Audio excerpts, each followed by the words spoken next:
किसी भी समाज को जीवंत रखने वाला मिडिल क्लास सिकुड़ रहा है। देश का भविष्य कहे जाने वाली टीनएजर जनसंख्या आज भयानक मेंटल स्ट्रेस से गुजर रही है, जिसमें से 25% तो ऐसे हैं जिन्होंने कभी न कभी आत्महत्या के बारे में सोचा है। गन कल्चर के कारण आज समाज बिल्कुल असुरक्षित हो गया है। राजनीतिक और अन्य विद्वेष इतने बढ़ गए हैं कि समाज में सौहार्दपूर्ण वातावरण नहीं रहा हो। जिस देश ने दशकों तक अपने तकनीकी और आर्थिक श्रेष्ठता का दंभ भरा हो, आज वो उन क्षेत्रों में पीछे जा रहा हो। उधारी का इनोवेशन, इमिग्रेशन पॉलिसी के आगे घुटने टेक रहा हो और रही सही कसर राष्ट्रपति के नौशिष्टपना ने देश की नौका को पूरी तरह से डुबाने के लिए प्लानिंग कर रखी है। चलिए आज बात करते हैं हाउ यूएसए इज डाइंग। 17वीं 18वीं सदी में एक कथन प्रचलित था कि ब्रिटानिया का सूर्य कभी अस्त नहीं होता है, क्योंकि विश्व का कोई भी महाद्वीप हो उसमें से अधिकतर देश ब्रिटेन की कॉलोनी थी। इसी तरह से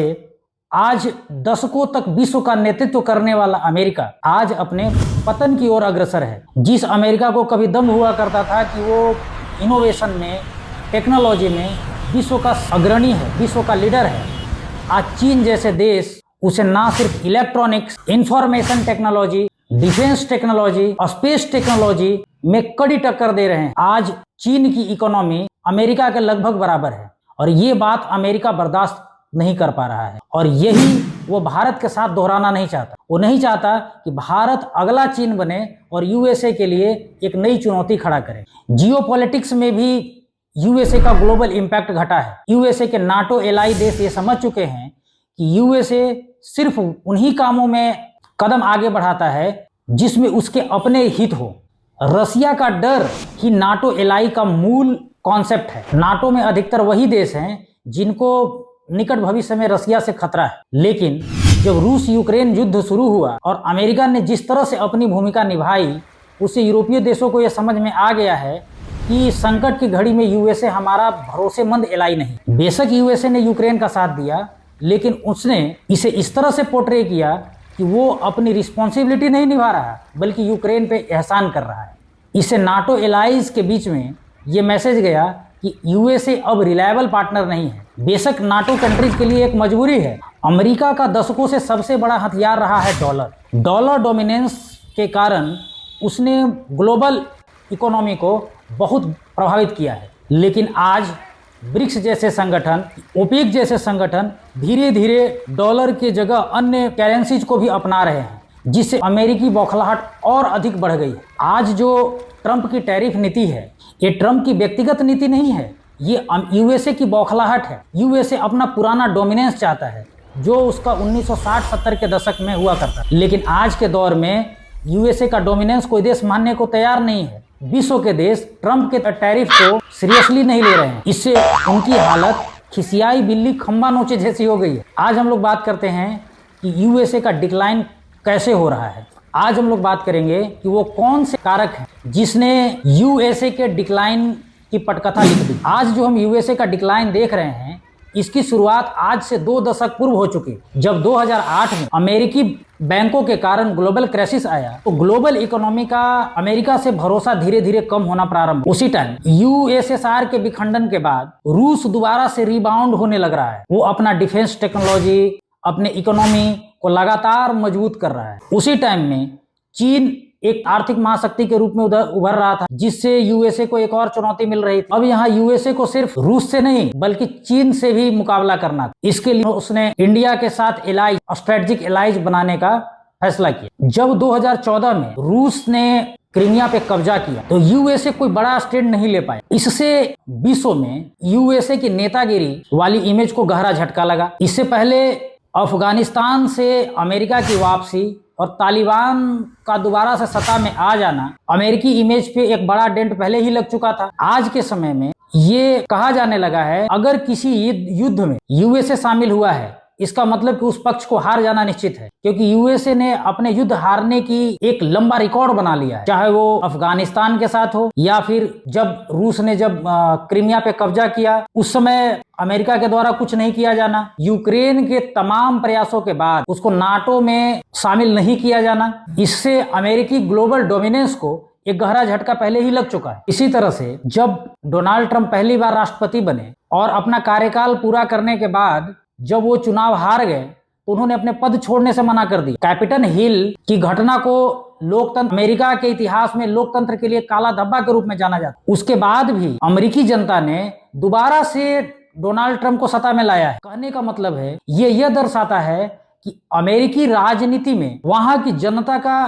भरोसा बिल्कुल खत्म हो गया। वो अब पॉलिटिशियन से कुछ उम्मीद नहीं करते हैं, या कोई वैसा पॉलिटिकल प्रोमिनेंट फिगर नहीं बचा है जो अमेरिका को एक अच्छा नेतृत्व दे सके। देश के अंदर डेमोक्रेट्स और रिपब्लिकन के बीच में इंटरनल पॉलिटिक्स इस हद तक खराब हो गई है कि आए दिन New York, Los Angeles, new Jersey में कभी यहाँ कर्फ्यू लग गया, कभी वहां कर्फ्यू लग गया, कभी यहाँ पे गन फायरिंग हो गई, कभी ब्लैक और व्हाइट पीपल के बीच में राइट भड़क जाता है, कभी रिलीजियस सेंटीमेंट को लेकर के प्रोटेस्ट खड़े हो जाते हैं, कभी कोई विश्वविद्यालय सरकार के खिलाफ खड़ा हो जाता है। कुल मिलाकर वहां की सरकार की क्रेडिबिलिटी अपने देश के अंदर भी कमजोर हो रही है।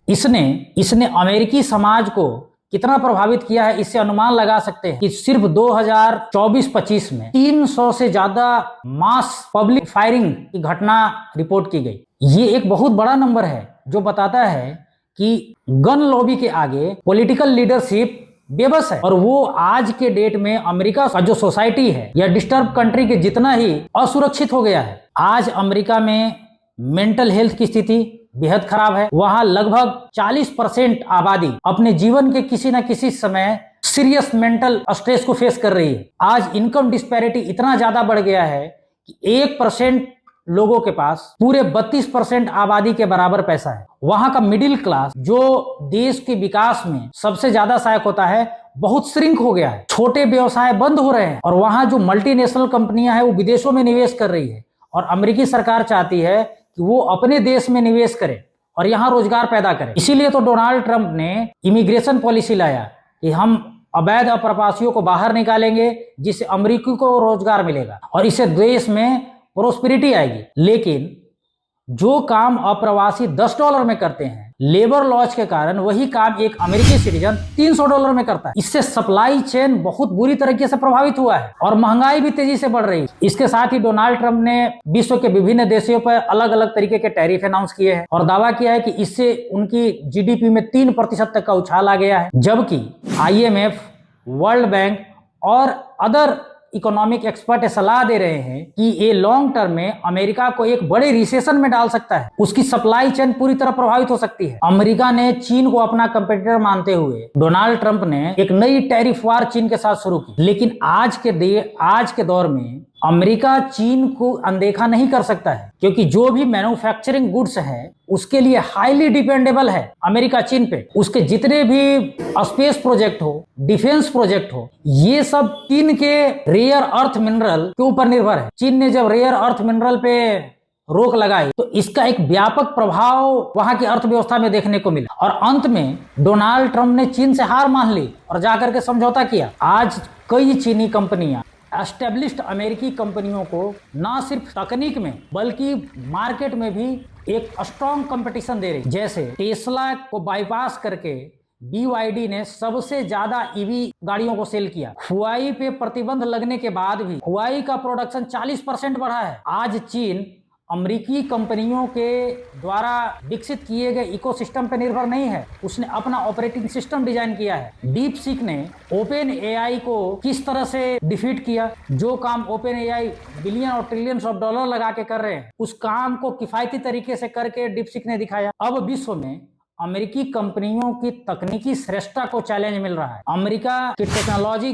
को चैलेंज करना, अमेरिका के डॉलर को चैलेंज करना, अमेरिका के इकोनॉमी को चैलेंज करना, तो इससे अमेरिका के अंदर काफी फ्रस्ट्रेशन है। वो चाहता है कि वो 1960-70 के दशक की लीडरशिप को ले आए, लेकिन अब विश्व यूनिपोलर रहा नहीं। अब विश्व अमेरिका को दोबारा नेतृत्व नहीं देना चाहता। आज R&D में निवेश लगातार यूएसए घटा रहा है। यूएसए बना है विभिन्न देशों के प्रवासियों के द्वारा। वहां जो इनोवेशन हुए तो विभिन्न देशों से लोग वहां जाते हैं, शिक्षा ग्रहण करते हैं, एक्सपेरिमेंट करते हैं, जिससे अमेरिका का विकास होता है। लेकिन इमिग्रेशन पॉलिसी ने बाकी देशों को यह बता दिया है कि कोई कितना भी प्रतिभाशाली हो, उसका फ्यूचर अमेरिका में सिक्योर नहीं है। हाल फिलहाल में अमेरिका के राष्ट्रपति ने एलोन मस्क को धमकी दी कि आपको दोबारा साउथ अफ्रीका जाना पड़ सकता है। तो सोचिए वहां की राजनीति की स्थिति क्या है, किस तरह की अनस्टेबल पॉलिटिक्स हो रही है। आज आप भारत में गरीबी की बात कर सकते हैं, एशिया में गरीबी की बात कर सकते हैं, लेकिन आप यूएसए की शहरी गरीबों की हालत देखिए, उनकी हालत सबसे